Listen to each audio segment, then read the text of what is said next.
Welcome to InstaBlog's Global Report. This is Sukhmani with fresh updates and more citizen voices from all over the world.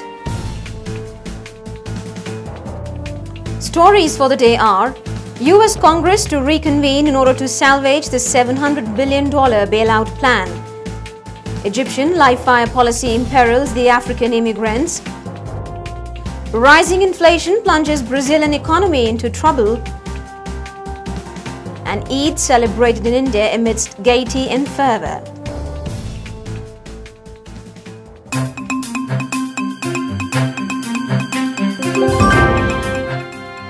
A $700 billion bailout plan aimed at preventing US banks from running out of cash is set to go to the Senate for a crucial vote.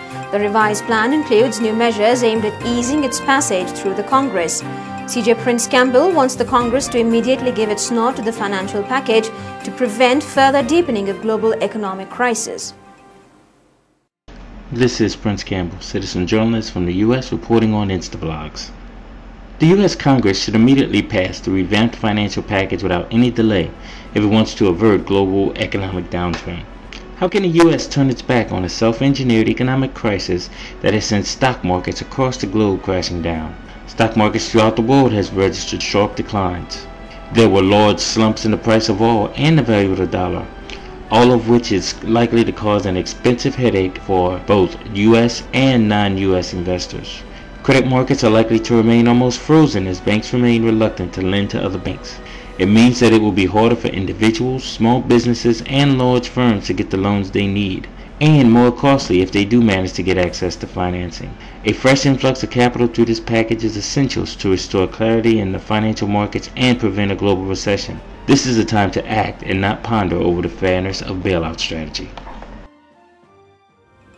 Egyptian security forces are killing an increasing number of Darfurian refugees and other African migrants attempting to cross from Egypt's Sinai desert into Israel in pursuit of jobs and a better life. Since 2007, at least 28 immigrants have been killed by the Egyptian security forces. CJ Sarah Nakib highlights the plight of the fleeing Darfurian and African immigrants. This is Sarah Nakib, citizen journalist reporting from Egypt for InstaBlogs.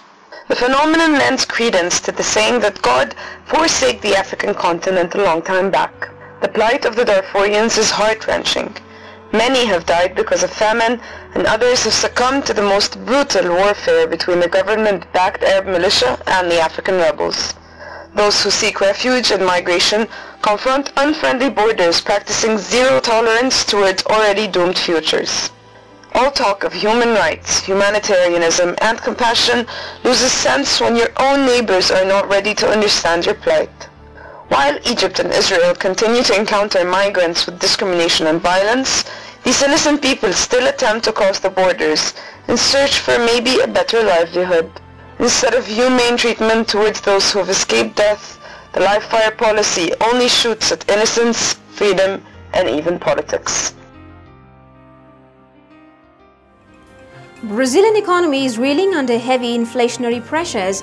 The global financial crisis combined with the recent plunge in Bovespa index are only further deepening the crisis. CJ Celso has more on the troubles within the Brazilian economy. This is Celso, citizen journalist reporting from Brazil for InstaBlogs.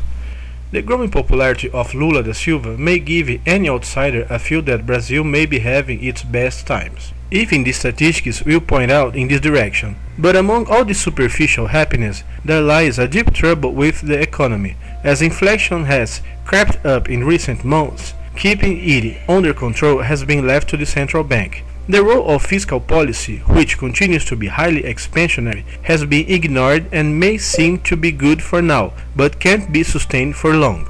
If Brazil were to lose control of fiscal policy, it could end up undermining monetary policy. In the end, long-term inflation expectations are determined by fiscal policy, not monetary policy, and will sure lead to high inflation in Brazil, and may even lead to overheating of the economy. Id-ul-Fitr, which is celebrated on the last day of the holy month of Ramzan, is being celebrated with gaiety and fervour throughout India.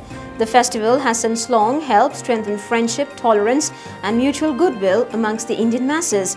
CJ Arif Yohana elaborates on Eid festivities within India. This is Arif reporting from India on Instablogs. If there is one thing in this world that makes India different, it is its multiplicity of culture. Id-ul-Fitr is one such festival of India which spreads brotherhood irrespective of caste, creed and religion. The Eid, which is celebrated after the last day of Ramzan, is a festival of brotherhood. On this day and during the holy month of Ramzan, charity is practiced with strict adherence. The festivities begin once the moon is sighted on Shawwal. The Muslims do not hold back anything on this day. After the morning namaz, every family will visit their friends and relatives and exchange greetings. At home, the festivities could be seen in the elaborated meals. Other things include kebab, tikka, curries and sweets. Festivals are the time when everything is forgotten and social wounds are healed that might have arisen during the course of time. If you want your voice to be heard by millions, let Instablogs be your choice. You can contact us at cj@instablogs.com. That's all for today's show. We'll be back with fresh updates and more citizen voices. Till then, it's goodbye from the entire team of Global Report.